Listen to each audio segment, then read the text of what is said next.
Superman 2025, James Gunn's start to his new DC universe. This is going to be a spoiler review for Superman 2025. But before we get into anything, guys, please, for me, like this video, subscribe to the page, and hit that noti bell. Alright, Superman, spoiler review. I know this is kind of late. I just wanted to give everyone a chance to really go see the movie. I saw the movie several times. Overall, I really enjoyed this movie. I've talked to a lot of people about the movie, and personally, I feel like this movie felt like an episode from Superman the Animated Series, which I personally really love that show. It actually introduced a bunch of brand new characters that then showed up in comics, which I think is awesome. And it was a very comic booky movie. Overall, my initial score for this movie I think was about an 8.2, 8.5. I probably stick to about an 8.5 because although there was a lot of good and I enjoyed a lot about this movie, there were some things that I also did have an issue with. So I will just kind of get right into it. I'll start out with the good. As far as the acting, I thought everyone did really, really great. The performances were amazing. David Cornsweet is literally Superman. I actually really liked how human they made him in a lot of moments. Again, I kind of attribute that to moments from Superman the Animated Series where, one, he feels emotion. When Dan Turpin gets killed by Darkseid, Superman goes crazy and just destroys the one Apocalyptian tank, I think it was, and just kind of went mad in front of everyone. And you saw the raw emotion because that was a good friend of his. So the fact that they let this Superman kind of show emotion, I thought was really awesome. And then I also thought him being vulnerable in moments was really cool too. Again, going back to, I kind of use the DC animated universe as kind of a blueprint because I think they did it the best. And in Superman the Animated Series and Justice League the Animated Series, both those series, Superman is vulnerable to a point. And by that, I mean he takes a lot of damage. But he does so, and we find this out at the finale of Justice League Unlimited, because he's holding back. He feels like he lives in a world made of cardboard. And that's why very, very, very rarely will he actually go all out and show his true strength. He knows that he can take a beating. And he also knows that a lot of his teammates around him can't take that beating like him. So if he takes that on, that's more punches that they won't have to take. And again, that does lead to issues in the animated series, some inner conflicts. But overall, it's who Superman is. He wants to be the one to take the brunt of the abuse, and I think this movie conveys that a lot. And I think his willingness to save people was awesome. Just saving the squirrel, wanting to save that giant kaiju. Again, that is very comic booky, very cartoony, but that is what we need from Superman, especially in his very first movie. Now, there were some other saves, like that woman who was driving across the bridge. Him saving that building was absolutely awesome. And I think the biggest difference between this movie and Man of Steel was just their need to show that although there was an insane amount of damage, I mean, Metropolis literally was getting split in two, they made an effort to show that, okay, all these people are still getting out of here. There aren't going to be a ton of casualties. And I'm not someone who hates Man of Steel. I enjoyed the movie. There's a lot of the Snyderverse that I really did enjoy. But I can also see the issues with it. And one of the issues with Man of Steel was, although the action scenes were awesome, Superman let a ton of people die. And yes, you could say Zod was doing a lot of that, but there was a moment in that movie where Superman is fighting two of Zod's disciples, Feora and I forget the other person's name, but instead of keeping them in farmlands, he flies them into a city. And then instead of, he gets a truck thrown at him and he flies up and over it, it lands behind him and it blows up because it's like a big oil tanker. That to me isn't Superman. Does it look badass and it lead to a really awesome shot? Yeah, it does. but it's not Superman at the end of the day. And again, I love Henry Cavill. I loved him as Superman. I love him in all his other projects. It's just Superman as a character needs to be someone that we believe is going to stop to save a squirrel.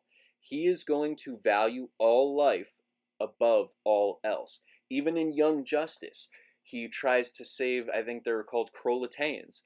He wants to save them all. They can't understand his language, and there's a nuke that's about to go off. And he's beside himself because he stays, and he stays in the explosion, and they all die. But he was not willing to abandon them.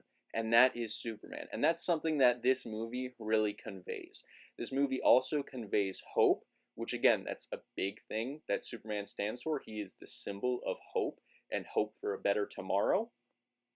And just overall, like a lot of the plot I really enjoyed.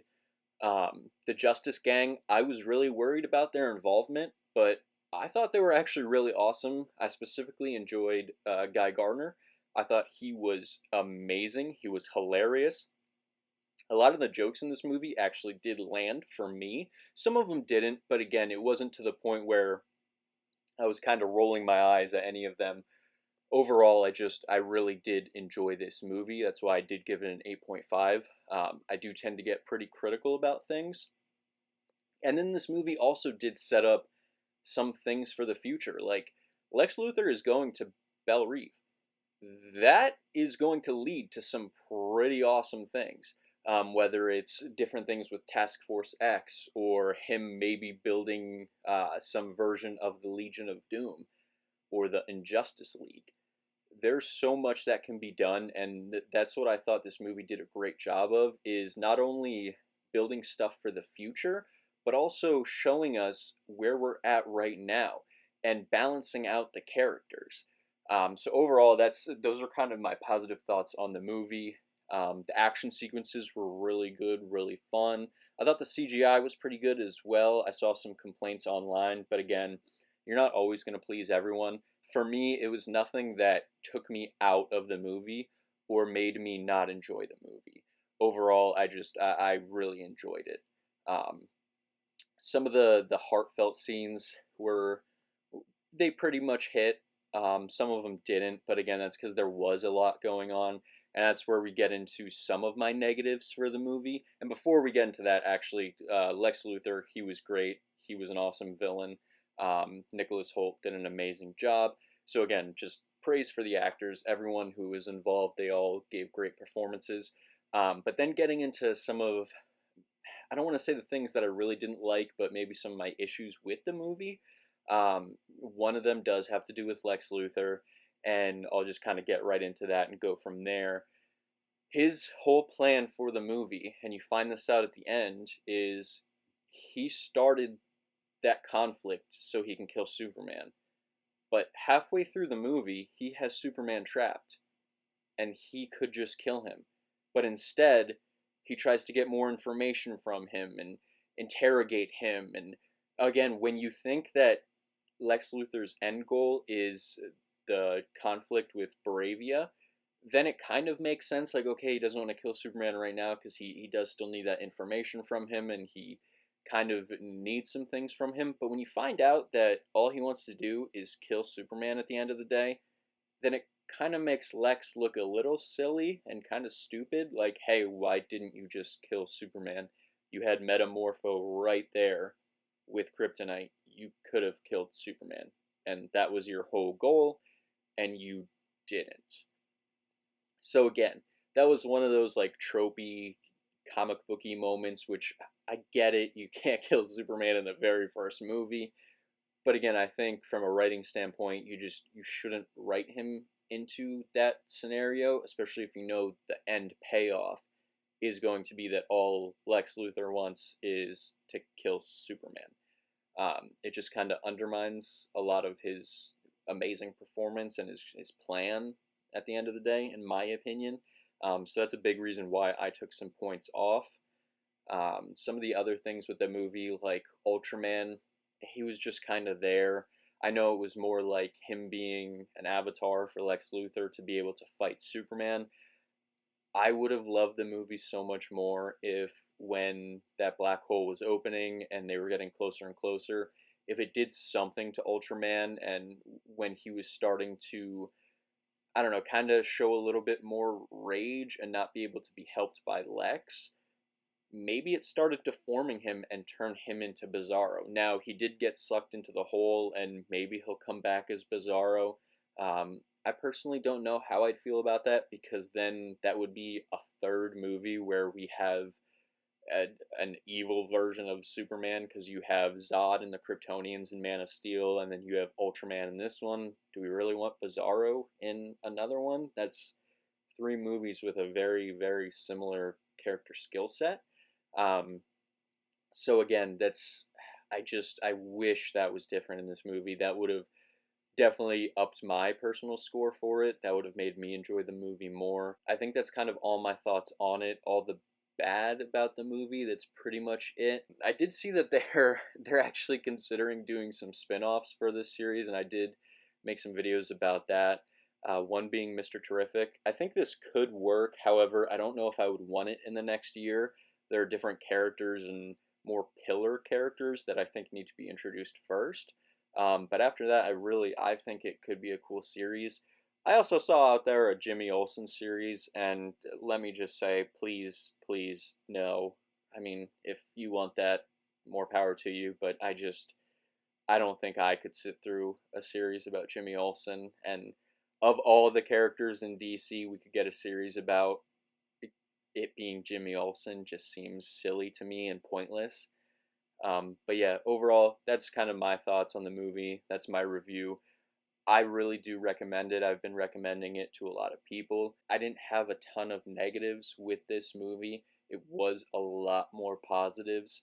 I could get more granular into like how some characters weren't delved into as much, but I really don't think they needed to be. I think this movie centering around Superman, Lois, and Lex is exactly what the movie needed to do and what the audience needed to experience. Those other characters, what we got from each of them was perfect. I know Hawkgirl didn't have a ton to do. Even in moments, Guy Gardner kind of felt like he was underutilized in moments. Maybe people at the Daily Planet weren't used a ton. But again, I don't think any of them really needed to be. I think it was a great balance overall. And it helped to not make the film feel oversaturated and overbloated with characters and feel like a movie other than a Superman movie. Because at the end of the day, this was a Superman movie. And I think they did a really great job conveying that to the audience and conveying the overall message that this Superman stands for hope and he's going to save everyone. So yeah, that's kind of my review for the movie, my overall thoughts. But let me know what all of you think down in the comments below. And while you guys are down there, like this video, subscribe to the page, hit that noti bell. And until next time, I will see you all in the next video. Goodbye.